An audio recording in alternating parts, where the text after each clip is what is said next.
Hello everyone, अब हम पहुंच चुके हैं क्लास 12th के assertion reason series reproductive health पर। इसके साथ में हम लोग 11th को भी पूरा का पूरा डिस्कस कर चुके हैं, जहां हम लोग डिस्कस करते हैं 15 असर्शन रीजन क्वेश्चंस को। तो रिप्रोडक्टिव हेल्थ हमारा टारगेट होगा, देखते हैं इन 15 क्वेश्चंस में से कौन कितने सही कर पाता है। वीडियो के एंड में अपना मार्क्स आउट ऑफ 15 ज़रूर कमेंट बॉक्स में कमेंट कर दीजिएगा। So without any delay let's start with question number 1 का assertion. Introduction of sex education in school should be encouraged.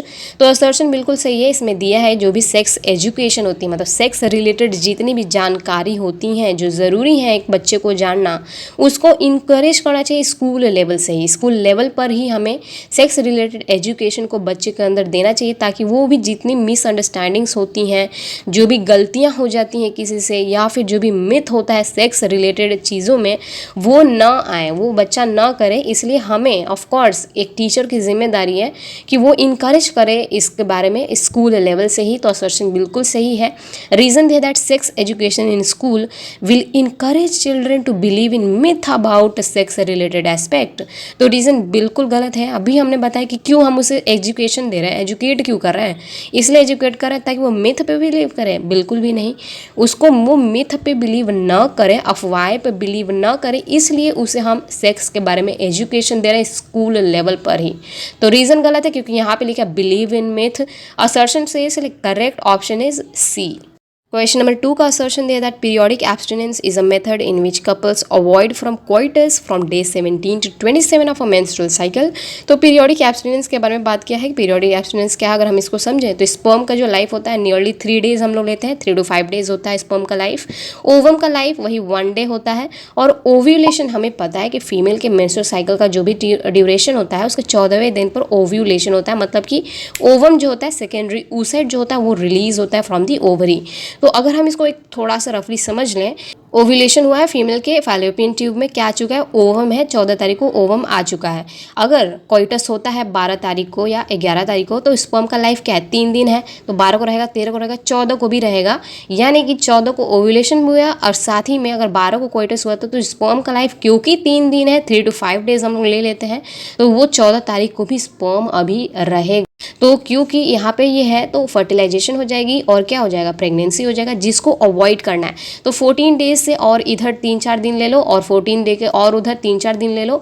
इसके आसपास अगर स्पर्म एंटर करता है बॉडी के अंदर, तो वो फिर क्या हो जाएगा, फर्टिलाइज हो जाएगा और प्रेगनेंसी हो जाएगी, जिसको अवॉइड करना है। तो ये जो है 10 से 17 तारीख तक का जो टाइमिंग है, इसको फर्टाइल पीरियड बोला जाता है। मतलब कि अगर इसके दौरान अगर सीमेन एंटर करता है तो वो क्या कराएगा कि वो प्रेगनेंसी को कॉज करेगा, जिसको अवॉइड करना है। तो यहाँ पे लिखा है उसी को बोलते हैं periodic abstinence is a method in which couple avoid from coitus from day 17 to 27। नहीं, ये गलत है। यहाँ हम लोग क्या करते हैं कि डे 10 to 17 को मेंस्ट्रुअल साइकिल के डे 10 to 17 अवॉइड करते हैं कोइटस को, ताकि फर्टिलाइजेशन ना हो, क्योंकि ये फर्टाइल पीरियड होता है। तो असर्शन गलत है, क्योंकि यहाँ पे डे 17 to 27 लिखा है। रीजन दिया है that periodic abstinence has a limited effectiveness because menstrual cycles are not regular always.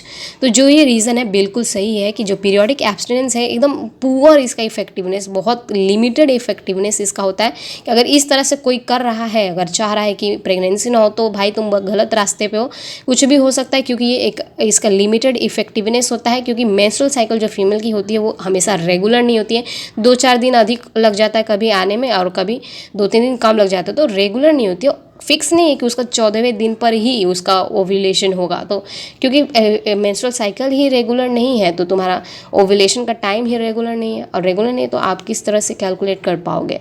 तो असर्शन गलत है, क्योंकि यहाँ पर डे 17 to 27 लिखा है। लेकिन रीज़न सही है कि जो पीरियोडिक एब्स्टिनेंस होता है उसका लिमिटेड इफेक्टिवनेस होता है, because menstrual cycles are not regular always. इसलिए correct option is D if assertion is false but reason is true.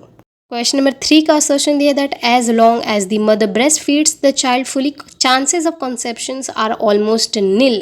तो इस असर्शन में बात क्या है कि जब तक मदर ब्रेस्ट फीड करती है चाइल्ड को फुली, तो कंसेप्शन मतलब प्रेगनेंसी की जो चांसेस होती हैं ऑलमोस्ट नील होती हैं। क्यों होती हैं, अगर हम इसको समझें तो हाइपोथैलेमस से जो प्रोलैक्टिन रिलीजिंग हार्मोन जो होता है वो रिलीज होता है, जो कि एंटीरियर पिट्यूटरी पर एक्ट करके प्रोलैक्टिन को रिलीज कराता है, एंड प्रोलैक्टिन मेमरी ग्लैंड्स पर एक्ट करके मिल्क का फॉर्मेशन कराता है। एंड मिल्क जब बन रहा है तो उतने टाइम तक, जब तक ये जो मिल्क बन रहा है, मदर ब्रेस्ट फीड कर रही है चाइल्ड को, तो वो जो है ये जो प्रोलैक्टिन हार्मोन है, ये GnRH गोनाडोट्रोपिन रिलीजिंग हार्मोन को ये इनहिबिट करके रखता है। अब क्योंकि ये इनहिबिट करके रख रहा है GnRH को, और GnRH का काम क्या होता था, ये एंटीरियर पिट्यूटरी पर एक्ट करके FSH और LH को रिलीज कराता था।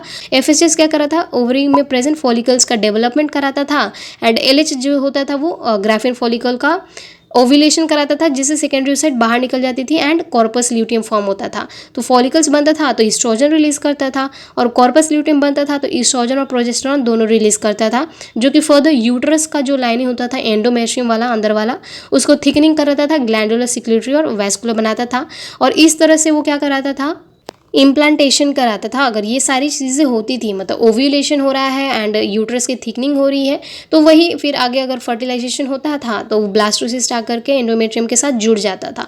लेकिन क्योंकि जब तक मदर ब्रेस्ट फीडिंग कर रही है चाइल्ड को, तो प्रोलैक्टिन हार्मोन रिलीज हो रहा है, वो क्या करता है, GnRH को इनहिबिट कर दे रहा है। तो अब GnRH को इनहिबिट कर दे रहा है तो ये सारा चीज़ नहीं होगा, मतलब ये ओव्यूलेशन को रोक रहा है। ओव्यूलेशन ही नहीं होगा तो ओवम रिलीज नहीं होगा, जिससे क्या होगा, कंसेप्शन के चांसेस, मतलब प्रेगनेंसी का भी चांस एकदम नील हो जाएगा। वही एक्सप्लेन किया असर्शन में भी, तो असर्शन बिल्कुल सही है। इसी को हम लोग क्या बोलते हैं, लैक्टेशनल एमिनोरिया बोलते हैं। रीजन में वही लिखा है that lactational amenorrhoea method is based on the fact that ovulation does not occur during the period of intense lactation. तो यही मैं आपको एक्सप्लेन की थी कि इसी लैक्टेशनल एमिनोरिया इसको बोलते हैं, और ये इस फैक्ट पर बेस्ड है कि जब तक मदर ब्रेस्ट फीडिंग करा रही है, इंटेंस लैक्टेशनल उसका पीरियड चल रहा है, मिल्क प्रोड्यूस कर रही है मदर, तो ओव्यूलेशन का जो चांसेस है वो नील है एकदम। ओव्यूलेशन ही नहीं होगा तो आगे प्रेगनेंसी ही नहीं होगी। और ये क्यों नहीं होगी, क्योंकि प्रोलैक्टिन हार्मोन क्या करता है, GnRH को इनहिबिट करके रखता है। तो असर्शन रीजन दोनों सही है, और रीजन जो है वो एकदम करेक्टली एक्सप्लेन भी कर रहा है असर्शन, क्योंकि क्यों conception of chances almost nil होती है, क्योंकि ओव्यूलेशन जो है वो होता ही नहीं है, GnRH को इनहिबिट करके रखता है प्रोलैक्टिन। इसीलिए correct option will be option number A, both assertion and reason are true and reason is the correct explanation of assertion. Question number 4 का असर्शन दिया that in barrier methods ovum and sperms are prevented from physical meetings. तो assertion बिल्कुल सही है। Barrier का नाम ही जो है, बैरियर मेथड्स में बैरियर वर्ड ही इसीलिए यूज़ किया गया है क्योंकि ये एक बैरियर की तरह काम करता है कि ओवम और स्पर्म्स जो है वो मीट न करें। मीट नहीं करेगा तो जाइगोट नहीं बनेगी और फिर आगे प्रेगनेंसी नहीं होगा। तो बैरियर मेथड्स के अंदर जो आते हैं कॉन्डोम्स, सर्वाइकल कैप, डायफ्राम्स और वाउल्स आते हैं। ये क्या कराते हैं, स्पर्म और ओवम को मीट करने से रोकते हैं। कैसे रोकते हैं, रीजन में दिया है that barrier methods are used during coitus to prevent the entry of ejaculated semen into the female reproductive tract. तो ये जो बैरियर मेथड्स होती हैं ये कोइटस के दौरान यूज़ किया जाता है ताकि जो सीमेन है जिसके अंदर स्पर्म है वो फीमेल रिप्रोडक्टिव ट्रैक्ट यानी वजाइना के अंदर एंटर नहीं करेगा। तो जब एक बैरियर की तरह काम कर रहा है जिससे वो सीमेन जो है जिसके अंदर स्पर्म प्रेजेंट है वो अगर फीमेल रिप्रोडक्टिव ट्रैक्ट के अंदर एंटर नहीं करता है तो फिर ओवम एंड स्पर्म से मिलेंगे नहीं और फिर जाइगोट एंड आगे का प्रोसेस नहीं होगा। तो ये एक बैरियर की तरह काम करता है, इसलिए असर्शन और रीजन दोनों सही है और रीजन एक्सप्लेन भी कर रहा है असर्शन को। Correct option is A. Question number 5 का असर्शन दिया है diaphragms, cervical caps and vaults are barrier made of rubber. तो जो ऊपर 4 बैरियर हमने पढ़ा था, कॉन्डोम, सर्वाइकल कैप, डायफ्राम्स और वॉल्स, उनमें से ये 3 सर्वाइकल कैप, डायफ्राम्स और वॉल्स किस चीज़ से बना होता है, रबर का बना हुआ रहता है। और कॉन्डोम्स जो होता है वो लैटेक्स का बना हुआ होता है। एंड इसके साथ ही साथ अगर इनको जाने अगर हम डायफ्राम्स, सर्वाइकल कैप और वाउल्स, ये रिवर्सिबल होती हैं, इसको दोबारा बार बार यूज़ किया जा सकता है, ये फीमेल्स के द्वारा यूज़ किया जाता है। एंड ये प्रिवेंट नहीं करता है STD से, सेक्सुअली ट्रांसमिटेड डिजीज़ जो होती हैं उससे प्रिवेंट नहीं करता है। लेकिन आप मेरे को कमेंट्स बताओ क्या कॉन्डोम्स प्रिवेंट करता है STD से। रीजन दिया है that diaphragm, cervical caps and vaults are inserted into the male reproductive tract during coitus. तो रीजन बिल्कुल गलत है। अभी मैंने आपको बताया था कि फीमेल के द्वारा यूज़ किया जाता है, तो ये मेल रिप्रोडक्टिव ट्रैक्ट में इंसर्ट नहीं किया जाता है, फीमेल रिप्रोडक्टिव ट्रैक्ट के अंदर इंसर्ट किया जाता है और सर्विक्स को कवर कर दिया जाता है ताकि जो स्पर्म और जो ओवम है वो फिजिकली मीट न करे। बैरियर की तरह ये काम करता है असर्शन से, लेकिन रीजन गलत है, इसलिए correct option is C. Question number 6 का असर्शन दिया that pills are very effective contraceptives with few side effects. तो असर्शन बिल्कुल सही है, जो पिल्स होता है ये भी फीमेल्स के द्वारा लिया जाता है, ये बहुत ज़्यादा हाई इफेक्टिव होता है, हाईली इफेक्टिव कॉन्ट्रासेप्टिव है, मतलब प्रेगनेंसी को रोकने के लिए ये पिल्स यूज़ किया जाता है। एंड इफेक्टिवनेस तो इसका है ही है, साथ में साइड इफेक्ट्स इसके बहुत कम है। रीज़न दिया that pills inhibit ovulation and implantation, इसीलिए इसका जो इफेक्टिव कॉन्ट्रासेप्टिव इसको माना जाता है। तो जो पिल्स होती हैं ये ओव्यूलेशन को रोक देता है। ओव्यूलेशन नहीं होगा, अगर सेकेंडरी oocyte ओवरी से रिलीज ही नहीं होगी, ओव्यूलेशन नहीं होगा, तो फिर आगे चल करके कुछ होगा ही नहीं, ना स्पर्म मिलेगा उसके साथ सेकेंडरी oocyte के साथ, ना ही जाइगोट बनाएगा, ना ही ब्लास्टोसिस्ट बनेगा, ना ही इम्प्लांटेशन होगा। तो ओव्यूलेशन को रोक देता है and thereby inhibiting implantation. तो इसीलिए pills are very effective contraceptive और इनका वेरी फ्यू साइड इफेक्ट्स भी होता है। तो असर्शन रीजन दोनों सही है और रीजन एक्सप्लेन भी कर रहा है असर्शन को, इसलिए करेक्ट ऑप्शन इज ए। अगला क्वेश्चन, क्वेश्चन नंबर 7, इसका असर्शन देता है Saheli the new oral contraceptive for the female contains a steroidal preparation. Reason भी पढ़ लेते हैं। रीजन दिया that Saheli is taken once in a week. तो पूरे इस क्वेश्चन में सहेली के बारे में बात किया गया है। तो सहेली क्या है, ये भी फीमेल्स के द्वारा लिया जाता है, ये एक ओरल कॉन्ट्रासेप्टिव है। एंड ये कहाँ पे बना हुआ था, साइंटिस्ट जो थे CDRI लखनऊ के, उन्होंने डेवलप किया था इस सहेली को। एंड जो सहेली है ये एक नॉन स्टीरॉयडल प्रिपरेशन होती है। असर्शन में लिखा है स्टीरॉयडल, इसलिए असर्शन गलत हो जाएगा। नॉन स्टीरॉयडल ड्रग है, इसके अंदर स्टीरॉयड्स नहीं प्रेजेंट होती हैं, जो कि क्या कंटेन करता है, सेंट्रोक्रोमैन। और सेंट्रोक्रोमैन क्या करता है ना कि ईस्ट्रोजन के रिसेप्टर्स को मॉड्यूलेट कर देता है, मतलब चेंज कर देता है। तो हमने पढ़ा था कि जो फॉलिकल्स होती हैं वो ईस्ट्रोजन रिलीज करता है, और जो ईस्ट्रोजन होता है वो क्या करता है, एंडोमेट्रियम की लाइनिंग पर एक्ट करके वो क्या करता था कि उसका प्रोलिफरेशन कराता था, थिकनिंग कराता था, ताकि जो इम्प्लांटेशन हो सके ब्लास्टोसिस्ट का। लेकिन अगर आप ईस्ट्रोजन के रिसेप्टर्स को ही चेंज कर दोगे तो ईस्ट्रोजन बाइंड ही नहीं कर पाएगा एंडोमेट्रियम के साथ। तो नहीं, जब बाइंड ही नहीं करेगा तो उसका प्रोलिफरेशन नहीं होगा, थिकनिंग नहीं होगा, एंड देयर बाई वो इनहिबिट कर देगा इम्प्लांटेशन को भी। तो इस तरह से ये एक कॉन्ट्रासेप्टिव है, oral contraceptive, non steroidal drug contain करता है। असर्शन में स्टीरॉयडल लिखा है, इसलिए असर्शन गलत हो जाएगा। और जो सहेली होती है ये वंस इन अ वीक पील होती है, एक हफ्ते में एक बार लिया जाता है। तो रीजन सही लेकिन असर्शन गलत है, इसलिए करेक्ट ऑप्शन इज डी। अगला क्वेश्चन, क्वेश्चन नंबर 8, इसका असर्शन दिया that sterilization is a terminal method used only for males. तो स्टरलाइजेशन जो होती है, स्टरलाइजेशन प्रोसेस यूज़ किया जाता है, टर्मिनल मेथड है, प्रेगनेंसी को एकदम रोक देता है अगर इसको किया जाता है मेल्स के अंदर, और फीमेल्स के अंदर भी ये होता है, ना ही सिर्फ मेल्स में। तो असर्शन जो है पहली बात तो गलत है, क्योंकि एक टर्मिनल मेथड तो है, ये सही बात है, लेकिन ये सिर्फ और सिर्फ मेल्स में ही नहीं फीमेल्स में भी यूज़ किया जाता है। तो असर्शन गलत है। Reason that sterilization is highly effective and its reversibility is very poor। तो रीज़न बिल्कुल सही है, हाईली इफेक्टिव होता है, कॉन्ट्रासेप्शन जो है इसके अंदर नील होता है, एकदम जीरो के बराबर होता है, इसलिए स्टरलाइजेशन एक हाईली इफेक्टिव माना जाता है। एंड इसका रिवर्सिबिलिटी बहुत ज़्यादा पुअर होती है। इसको आप दोबारा से चाहोगे कि मैं सब कुछ ठीक ठाक करके एंड अगेन प्रेगनेंसी वगैरह हो जाए, लेकिन ऐसा नहीं होता है। स्टरलाइजेशन मतलब एकदम स्टरलाइल हो जाओगे आप। एंड यहाँ पे क्या किया जाता है, मेल्स के अंदर जो वास डिफरेंस होता है उसको कट एंड टाई कर दिया जाता है, ताकि फिर स्पर्म जो है वो ट्रैवल ना कर सके। एंड फीमेल्स के अंदर फैलोपियन ट्यूब को कट किया जाता है और टाई कर दिया जाता है, ताकि ओवम की एंट्री ना हो सके। तो ये हाईली इफेक्टिव तो है, लेकिन इसका रिवर्सिबिलिटी बहुत पुअर होता है। असर्शन जो है वो गलत है, क्योंकि ओनली फॉर मेल्स लिखा है। रीजन सही है, इसलिए करेक्ट ऑप्शन इज डी। अगला क्वेश्चन, क्वेश्चन नंबर 9, इसका असर्शन दिया that in vasectomy a small part of the vas deferens is removed और टाइड अप।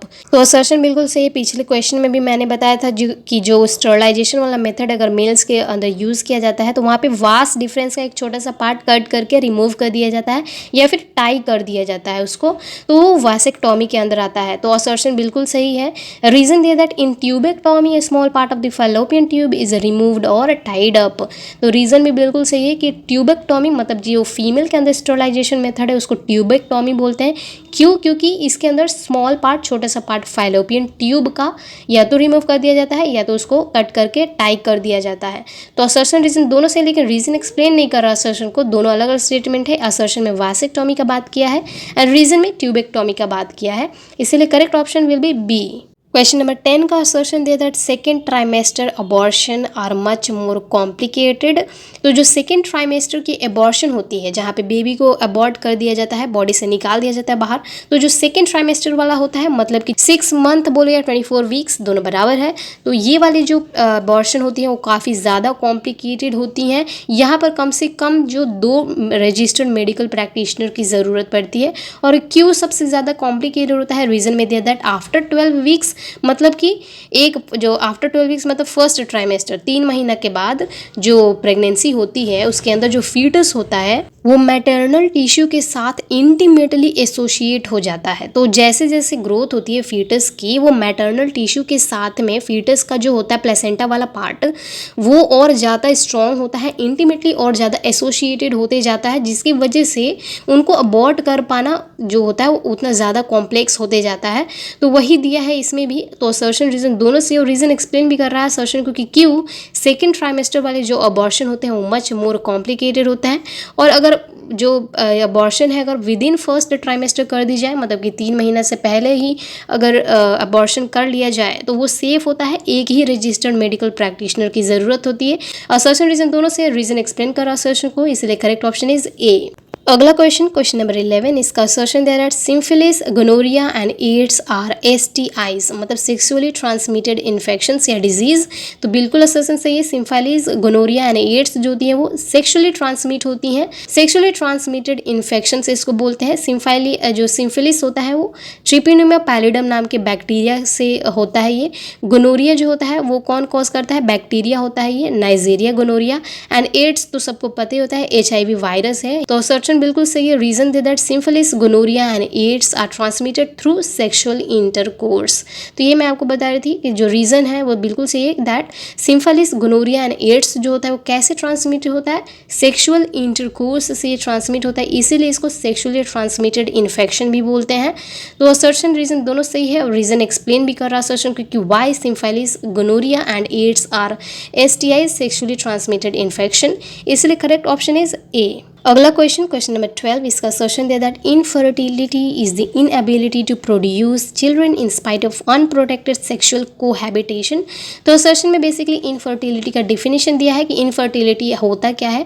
इनफर्टिलिटी क्या है कि चिल्ड्रन जो होते हैं उसको आप मतलब जो मदर होती है वो कंसीव नहीं कर पाती है इन spite of unprotected sexual cohabitation. Unprotected sex होने के बाद भी जो मदर होती है वो कंसीव नहीं कर पाती है चिल्ड्रन को, इसीलिए उसको बोलते हैं infertility. It is the inability to produce children in spite of unprotected sexual cohabitation. तो असर्शन बिल्कुल सही है। रीजन दिया that infertile couples could have a children using assisted reproductive technology.